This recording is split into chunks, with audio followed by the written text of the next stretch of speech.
Global TV 15 से मैं पंकज।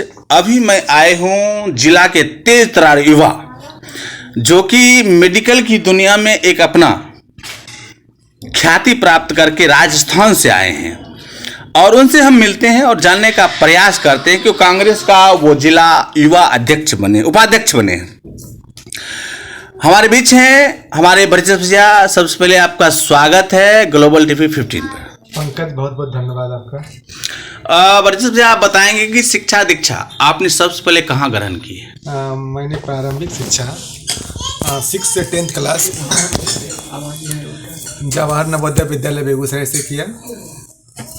उसके बाद मैंने आगे की पढ़ाई +2 मैंने कोटा से किया।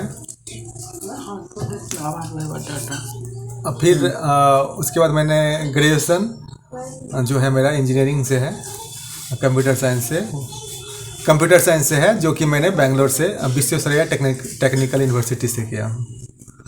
अभी हाल ही में बिहार में एक मतलब जो है मुद्दा है, बहुत ज़्यादा माहौल गर्म है बेगूसराय में, खास करके गंगा क्रूज जो कि बनारस से चलकर वो बांग्लादेश जाएगी। जी जी बिल्कुल। वो बेगूसराय में क्यों नहीं रुका?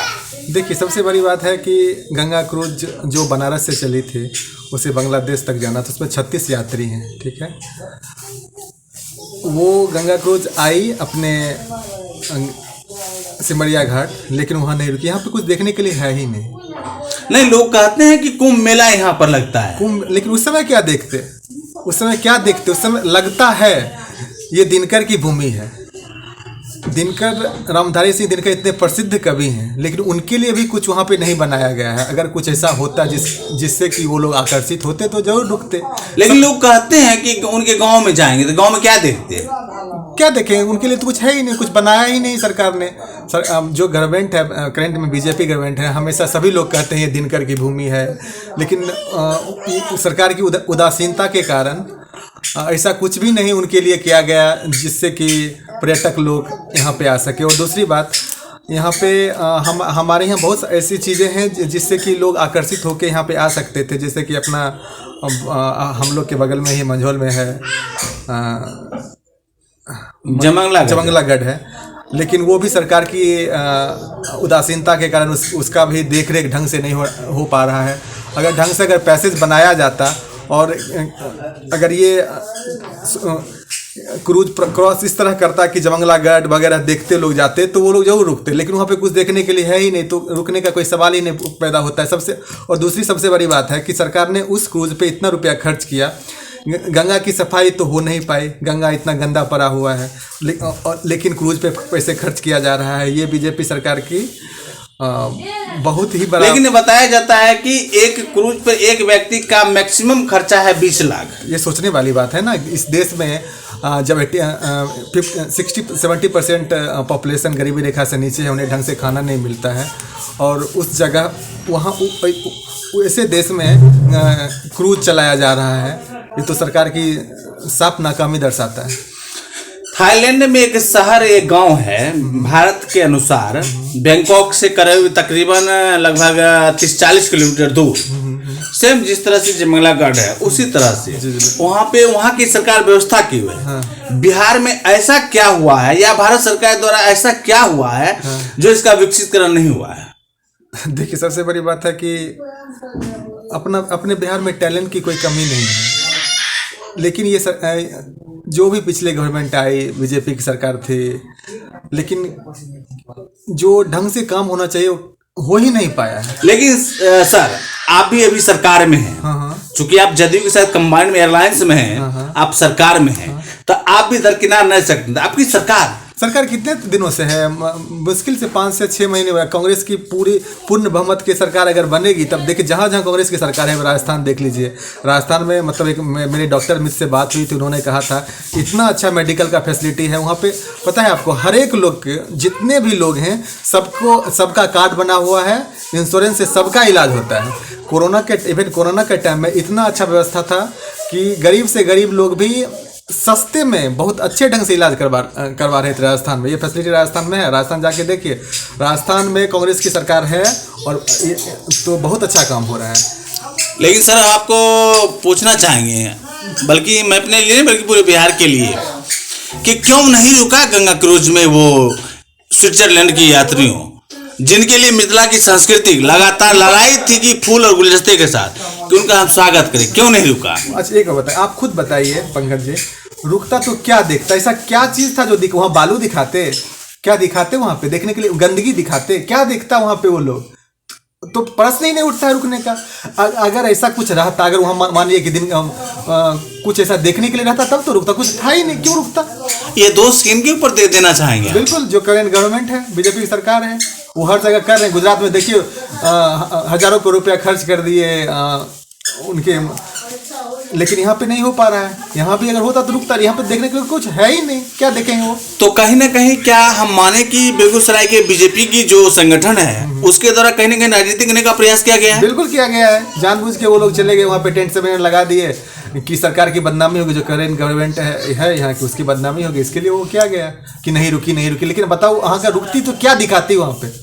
वो लोग कुछ अच्छा चीज़ देखने के लिए ना घूम रहे हैं, अच्छा चीज़ दिखे उसके लिए तो वो यात्रा वो निकली है वहाँ पे, क्रूज से जा रहे हैं, लेकिन दिखाती क्या है यहाँ पे? तो क्या आप मान रहे हैं कि बेगूसराय में कुछ ऐसा चीज नहीं है जिसके लिए विदेशी पर्यटन आके यहाँ पर देखें? नहीं है, जो भी है वो उपेक्षित है, क्योंकि यहाँ पर 7 ऐसे वस्तु हैं जो हमारे पूर्वजों ने छोड़ कर गए हैं, उसे देखने के लिए बनाया जा सकता है। बिल्कुल बनाया जा सकता है, लेकिन बना तो हुआ नहीं है, उस पर गवर्नमेंट ध्यान नहीं दे रही है, भारत सरकार ध्यान नहीं दे रही है, क्योंकि उसमें खर्च ज़्यादा लगेगा। अगर आप अपना देख यही इस पर अगर काम होगा तो बहुत अच्छे से काम हो सकता है, लेकिन काम हो नहीं रहा है। तो क्या आप कहना चाहेंगे बेगूसराय के उन जिलेवासियों को जो शायद गंगा क्रूज यात्रा को लेकर एक पूरा तरह से भयावह स्थिति बनाए हुए हैं, उसके लिए क्या कहना चाहेंगे? मैं उनके लिए यही कहना चाहूँगा कि हम लोग प्रयास करेंगे आगे, जब अपने बेगूसराय में भी कुछ ऐसा पर्यटक स्थल बनेगा तो वो लोग जरूर रुकेंगे, इसलिए धैर्य रखें। हमारी सरकार आएगी और बेगूसराय में अच्छे से काम होगा, बिल्कुल होगा। आपकी सरकार में आज से तकरीबन 30 साल पहले डॉक्टर श्री कृष्ण प्रसाद सिंह मुख्यमंत्री हुआ करते थे कांग्रेस की तरफ से। उनके बाद आज तक कांग्रेस एक अच्छे चेहरे की तलाश कर रही है, तो इस पे आपका क्या कहना है? बहुत सारे अच्छे चेहरे हैं जो कि अच्छा काम कर सकते हैं, अगर उन्हें मौका मिलेगा तो। बहुत चेहरे हैं यहाँ बिहार कांग्रेस में भी, मौका मिलेगा तो अच्छा काम जरूर करेंगे। अभी एक और माहौल पूरे भारत में नहीं बल्कि पूरे हम कहें तो पूरे वर्ल्ड में चर्चा का विषय बन गया है कि धीरेन्द्र कृष्ण, जो कि एक आत्महत्या दुनिया का एक बहुचर्चित चेहरा बना है, मात्र 26 साल का वो ये युवा है और पूरे भारत में वो सनातन का झंडा गाड़ना चाह रहा है। वो कह रहा है कि हम आपके 10 पीढ़ी का व्याख्यान कर सकते हैं, इस पे आपका क्या कहना है? देखिए, मुझे नहीं लगता है, जब उनकी बातों को आप ध्यान से सुनेंगे, ठीक है कुछ सच्चाई भी हो सकती है और कुछ झूठ भी है उसमें, तो मैं इसमें ज़्यादा डिटेल में जाना नहीं चाहूँगा, क्योंकि ये ब्रॉडर बात है, उस पर मैं ज़्यादा ध्यान नहीं बोलना चाहूँगा, वो मेरे नॉलेज से ज़्यादा ऊपर की बात है। क्या आपको लगता नहीं कि एक युवा होने के नाते आप भी गुमराह हो रहे हैं कि युवाओं को गुमराह किया जा रहा है, क्योंकि कहीं ना कहीं जात पात की ओर धकेला जा रहा है? हाँ, ये सच्चाई है, उनको ऐसा नहीं करना चाहिए।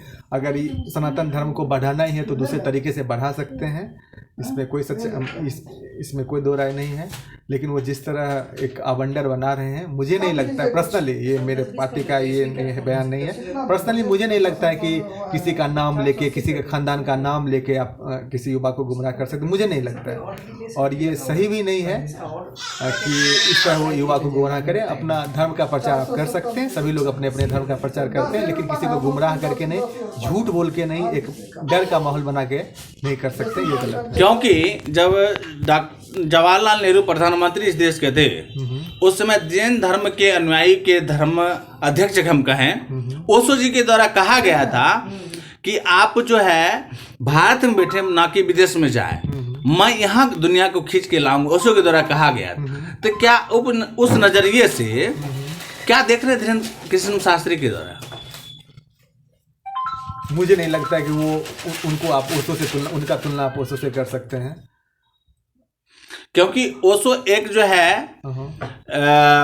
मनोवैज्ञानिक तरीके से वो ओशो का जब आप बात सुनेंगे तो जब सुनेंगे तो उसमें सच्चाई लगेगा आपको।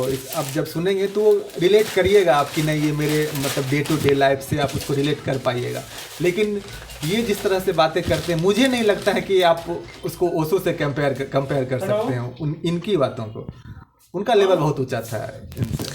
तो आप मेरे ग्लोबल टीवी 15 पर सुन रहे थे कांग्रेस के बेगूसराय जिला के युवा उपाध्यक्ष ब्रजेश सिंह से साक्षात्कार। इन्होंने खुलेआम अपने आवाजों में व्याख्यान कर रहे हैं कि ओशो कुछ और थे बल्कि धीरेन्द्र कृष्णन कुछ और हैं। तो इनका क्या कहना है, हम लास्ट में एक और वक्तव्य जानना चाहेंगे कि मैं गलत सही पे नहीं जा रहा हूँ, इसमें मैं ये नहीं कह रहा हूँ कि वो गलत है या सही है, मुझे इसकी जानकारी नहीं। हो सकता है उनमें कोई दिव्य शक्ति होगी और लेकिन मुझे नहीं लगता उनमें कुछ दिव्य शक्ति है। अगर दिव्य शक्ति है तो आज के डेट में मिस्र में पिरामिड को लेकर चर्चा का विषय बन गया है। जब मिस्र में पर्यटक देखने के लिए गए थे तो अंदर में कुछ भी नहीं मिला, जबकि कहा जा रहा था कि राजाओं का एक गुफा है, जबकि पर्यटक जब वहां गए थे तो ऐसा कुछ भी नहीं था। जिस पे आपका क्या कहना है? मुझे इसके बारे में जानकारी नहीं है। तो आप सुन रहे थे ग्लोबल टीवी 15 पर कांग्रेस के उपाध्यक्ष ब्रजेश सिंह से खास बातचीत। Thank you Pankaj. Thank you.